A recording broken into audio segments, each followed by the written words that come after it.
C'est arrivé sous la forme d'un scénario, d'un synopsis plus exactement en fait.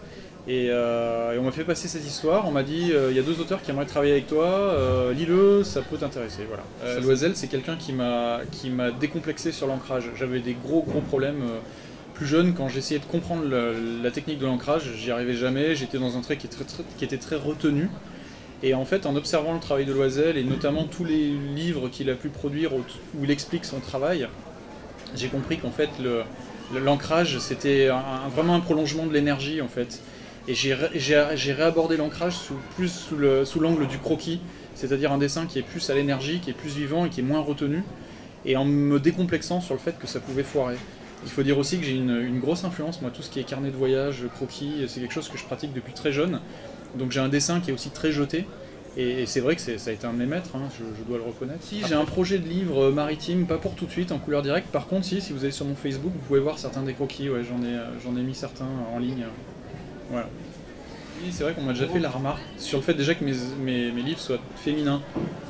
Je vois pas trop d'explications, si ce n'est qu'effectivement j'ai grandi entouré de filles, alors peut-être que j'ai plus de sensibilité, j'ai deux sœurs, voilà, j'ai beaucoup de femmes autour de moi plus jeunes, donc peut-être qu'il y a un peu de ça. De deux choses l'une, où on aborde les maisons closes en se disant, sous le côté entre guillemets ludique, mais en servant pas du tout le propos, c'est-à-dire en amenant un côté très joyeux à la chose, ou alors on montre vraiment le côté sordide des choses, et c'est vrai que Chimère c'était un personnage qui a amené aussi cette chose-là en fait. Donc du coup c'est un vecteur qui était intéressant. Par contre c'est très casse-gueule et moi ça m'a fait super peur. Et j'ai énormément redouté à la sortie du tome 1. J'ai vu passer 2-3 trucs sur internet aussi qui n'étaient pas forcément flatteurs avant qu'on sorte le tome 1. Où notre histoire était un peu vue comme quelque chose de facile et c'était assez critiqué. Et c'est vrai que j'ai beaucoup redouté la sortie du tome 1, de la façon dont ça allait être reçu en fait.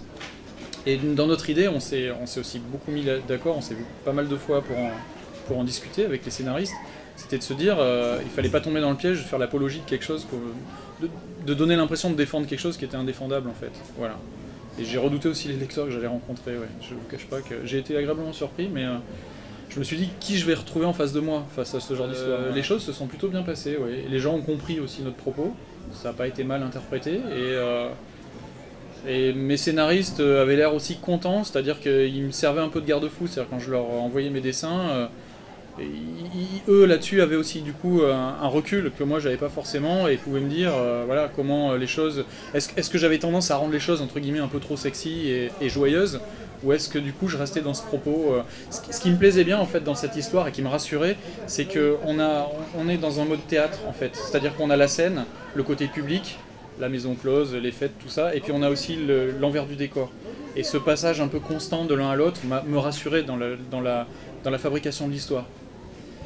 Si vous voulez, entre un texte, des fois où il y a une description qui peut des fois être un peu crue et un peu brutale, et l'image, on arrive à trouver des fois des filtres ou des axes de vue qui vont rendre les choses dans la même brutalité, mais qui seront peut-être plus dans la suggestion qu'une description de découpage.